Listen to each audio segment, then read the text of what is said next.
ভাববেন যে এটাও কি সম্ভব। হ্যাঁ, খুব জোর গলায় বলছি, এটাও সম্ভব। আপনি নিশ্চয়ই এতক্ষণে জেনে গিয়েছেন বা এত দিনে জেনে গিয়েছেন, আর যদি না জেনে থাকেন তাহলে আরেকবার বলছি। ভারত বাংলাদেশের সঙ্গে সীমানা শেয়ার করে 3096 কিলোমিটার, আর তার মধ্যে 525 কিলোমিটার সীমানা শেয়ার করে কোচবিহারের সঙ্গে। নর্থ বেঙ্গলের সঙ্গে তাহলে সব থেকে বেশি সীমানা শেয়ার করে বাংলাদেশের, ফলে স্বাভাবিকভাবে সেখানে নজরদারি বাড়ানোটা ভীষণভাবে দরকার। এই বেশ কিছুদিন আগে, মাত্র 2 থেকে 3 দিন আগে, এই সীমান্তে যে একটা জোর কদমে প্রস্তুতি চলছে, একেবারে গ্রাউন্ড জিরোতে পৌঁছে গিয়েছিল আজ তাক বাংলা। আমরা সেখানকার খবর আপনাদের কাছে পৌঁছে দিয়েছিলাম, সেই ছবিটাও আমরা দেখাবো আপনাদের, এবং সেখানে কিভাবে তল্লাশি চলছে সেই সমস্ত খবর আমাদের প্রতিনিধি একেবারে গ্রাউন্ড জিরো থেকে আপনাদের কাছে পৌঁছে দিয়েছিল। এই পর্যন্ত ঠিকঠাক ছিল, কিন্তু সেই খবর পৌঁছে দেওয়ার পরে বা আজ তাক বাংলা এই যে তল্লাশি চলছে সেই তল্লাশির খবর তুলে ধরার পরে তিনজন পাক স্পাই গ্রেপ্তার হয়েছে। এবং কিভাবে তারা গ্রেপ্তার হয়েছে প্রত্যেকটা ইন ডিটেলস আপনাদের কাছে পৌঁছে দেব। আমার সঙ্গে আমার কালিগ মনসুর হাবিবুল্লাহ রয়েছে। মনসুর, ঠিক কি ঘটনা ঘটেছিল? তুমি খবরটা করেছিলে, তল্লাশি যে চলছে সেই ছবিও আমরা দর্শকদের দেখাবো।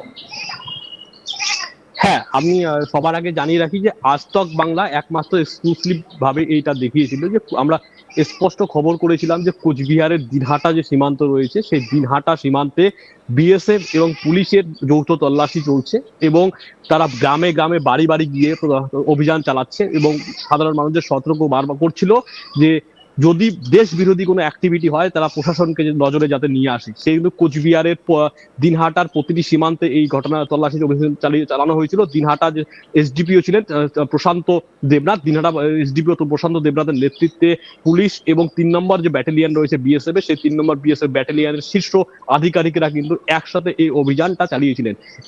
এই যে গ্রামে যাওয়া হয়েছিল, এইরকমই গ্রামে কিন্তু যাওয়া হয়েছিল কোচবিহারের দিনহাটা মহকুমার সাহেবগঞ্জ থানার অন্তর্গত থরাইখানা গ্রামে। আর সেই থরাইখানা গ্রামেই কিন্তু মিলল আইএসআই জঙ্গি রশিদুলের ঠিকানা। একদম কাঁটাতারের যে বেড়া রয়েছে, কাঁটাতারের বেড়া থেকে 150 মিটার দূরে রশিদুলের বাড়ি। সেখানেই কিন্তু পুলিশ এবং বেঙ্গল এসটিএফ অভিযান চালায় এবং রশিদুলের বাড়ি থেকে পাঁচখানা মোবাইল ফোন উদ্ধার করে এবং সেই মোবাইল ফোনে কিন্তু একাধিক বাংলাদেশি সিম, সূত্র মারফত 6খানা বাংলাদেশি সিম কিন্তু উদ্ধার হয়েছে। অর্থাৎ আজ তক বাংলা যে এক্সক্লুসিভ খবর আমরা দেখিয়েছিলাম এই 15ই আগস্টের আগে, অর্থাৎ 14ই আগস্টে আমরা খবরটা করেছিলাম যে দিনহাটার পুলিশ এবং দিনহাটার বিএসএফ, দিনহাটা সীমান্তে বাংলাদেশ সীমান্তে প্রহাররত বিএসএফ কিন্তু তাদের কাছে কিন্তু স্পষ্ট খবর ছিল এবং তারা অভিযান চালাচ্ছে এবং বাড়ি বাড়ি গিয়ে বর্ডার ভিজিট করছে এবং সাধারণ মানুষদের স্পষ্ট জানিয়ে দিয়েছে যে আমরা যে বয়ান শুনতে পেয়েছি তাতে জানানো হয়েছিল যারা গরুর ব্যবসা করছে, যারা নিষিদ্ধ পদার্থের চোরাচালান করছে, যারা ভারত বিরোধী কার্যকলাপের সঙ্গে জড়িত তাদের কিন্তু তালিকা তৈরি করা হচ্ছে এবং যারা এই কাজের সঙ্গে জড়িত তাদের কাউকে রেয়াত করা হবে না এবং সেই কারণে সাধারণ মানুষের সহযোগিতা চাওয়া হয় এবং তাদেরকে বার্তাও দেওয়া হয়। সেই খবর কিন্তু আমরা আজ তক বাংলার পর্দায় তুলে ধরেছিলাম এবং আমরা যেদিন তুলে ধরেছিলাম তারপরেই কিন্তু গ্রেপ্তার হলো তিনজন আইএসআই জঙ্গি সন্দেহে কোচবিহারের দিনহাটা থেকে, দিনহাটার সাহেবগঞ্জ থানায় এলাকায় বেঙ্গল এসটিএফ এবং সাহেবগঞ্জ পুলিশের যৌথ অভিযানে কিন্তু গ্রেপ্তার করা হয়েছে। ঠিক কেমন করে গ্রেপ্তার করা হলো খুব ইন্টারেস্টিং আছে।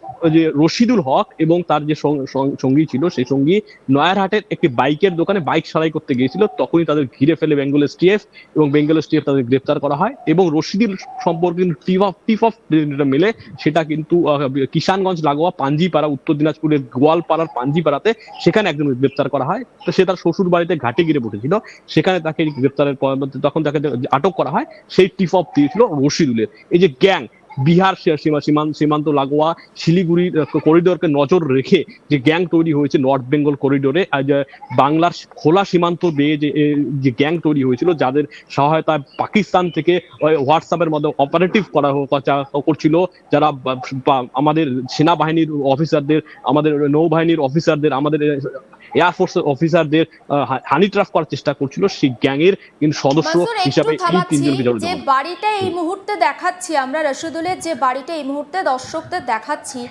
বাড়িটা একেবারে ছাপোষা যদি বলা হয় সেই রকম একটা বাড়ি, একটা টিন দিয়ে ঘেরা এবং স্বাভাবিক জীবনযাপন যেখানে বলা হয়। এই বাড়িতে থেকেও কি এই ধরনের স্পাইয়ের কাজ করা আদতে পসিবল, মানে সম্ভব? এই এই প্রশ্নটা কিন্তু অনেকে করছেন, কিন্তু একটা জিনিস জানিয়ে রাখি, যারা স্পাই এর কাজ করে তারা সবসময় নিজেদের আইডেন্টিটি লুকানোর চেষ্টা করে। যদি হঠাৎ করে রশিদুল বড় হয়ে যেত, তাহলে কিন্তু বাড়িঘর পাকা করে নিত বা অনেক আইসি জীবন যাপন করতো, তাহলে কিন্তু সবার নজরে আসতো। এটা স্পষ্ট রয়েছে যে রশিদুলের বিরুদ্ধে এই প্রথম কিন্তু গ্রেফতারের অভিযোগ না। এর আগেও সে ট্রেনে করে নিষিদ্ধ পদার্থ বহন করছিল, সেই সময় কিন্তু ট্রেনে গ্রেফতার হয়। নিউ দিল্লি যাওয়ার পথে তাকে বিহারের পাটনাতে গ্রেফতার করা হয়, আরপিএফ গ্রেফতার করে, এবং সে দীর্ঘদিন ধরে কিন্তু বিহারের পাটনা জেলে ছিল। তার পরবর্তী জামিন পায়, জামিন পাওয়ার পরে কিন্তু সে রাজমিস্ত্রির কাজ করতো, কিন্তু তার স্বভাব যে বদল হয়নি তা আবার প্রমাণ পাওয়া গেছে। বিহারের পাটনা থেকে যখন সে কোচবিহারে ফিরে এসেছিল, তখন কি তার মধ্যে বেশ কিছু পরিবর্তন লক্ষ্য করা গিয়েছিল? মানে স্বাভাবিক জীবনে কি সে ফিরে এসেছিল, নাকি সেই ধরনের কাজকর্ম সে ফিরে এসেও চালিয়ে যাচ্ছিল?